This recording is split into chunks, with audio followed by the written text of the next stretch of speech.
We are here at the 7th hole in my home club, in Douglas Golf Club.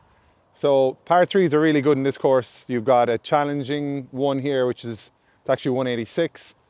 We've got a short one over here, 15 in Douglas. Really nice downhill par three, wedge or 9-iron. And you've got the fourth right here. So they're all in the same part of the golf course. So they will play differently. Obviously, if the wind is traveling one direction, it's going to influence them slightly differently. So the 7th hole we're going to play today, 186. Wind is normally down off the left, which is what it's doing today, or else it just howls off the left here. So you don't want to miss it long, you don't want to miss it left, you don't want to miss it right. Right's okay, depending. Short's okay. So I suppose the way I'm going to try and play it, I normally try and play a kind of a held in shot or a draw shot, and that's the plan. So the wind is, yeah, going that way. So the mistake really for me would be to probably let it go too much on the wind, right? So when I'm into the shot, I'm trying to pick a target, and this is another mistake people make in wind. Judging, is the wind going to hurt or help it? So based on the ball flight. So if I try and hold the shot in there, it's going to hurt it.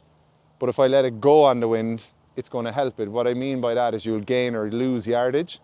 So if my 8-iron yardage is, if I hit it hard, like I can get it to about 180. So I'm hoping, that's 186 minus 16 to the front. So I'm looking at 170 to cover the front of the green. And really that's all I'm looking for, because anything massively long of that is going to be in trouble. Will we give it a go? All right. If I pick a target, let's say the tree left of the pin, I'm picking a leaf in front of that lines up.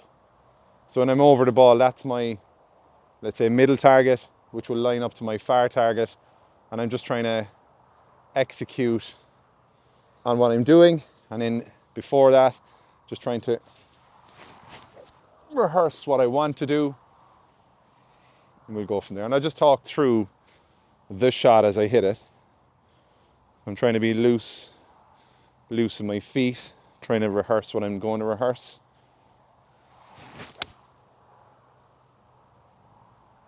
So far, that looks absolutely perfect. All right, ideal. So I suppose what I did well was I picked the spot, which was the tree left of the flag, which is looking at it about 15 feet here, lined up the tree with a leaf in front, and that's really what I'm trying to commit to through the ball.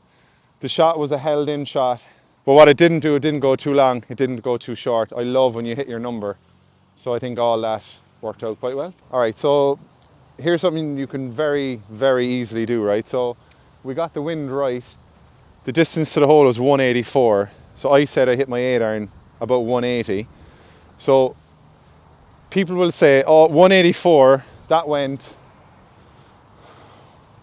186. It didn't really, so that's where the pitch mark is. So 1, 2, 3. So it actually landed 181. Okay, again, if anyone wants to know ideally how to repair a pitch mark, outside in, never twist, push it in, push it in. I've got to do these things right. Now, okay. So if I was in a tournament, I'd be delighted with that shot for all the right reasons, because the shot execution was good, we got the club right, we got the environment right, and it was good commitment. And look, to be quite honest, you can't do any more than that. It's just when one of those things fall apart, commitment, assessment, right or wrong club, and then it all breaks down. So similarly, if it's the other way, it's all really free flowing. So that's a very simple tip there. Like if that was a tour event, you'd see a lot of the caddies finding the pitch marks and or pacing from the pin to the ball. And if they're being very diligent, you're like, right, shot was 184, 8-iron, left to right wind, helping, flew 181, ended up 3 past 187, wet greens, have that information. If that shot arises again in the tournament. I always wonder this, do our guys good enough that they actually remember we had that shot hole 7 round 1, just do the same thing again.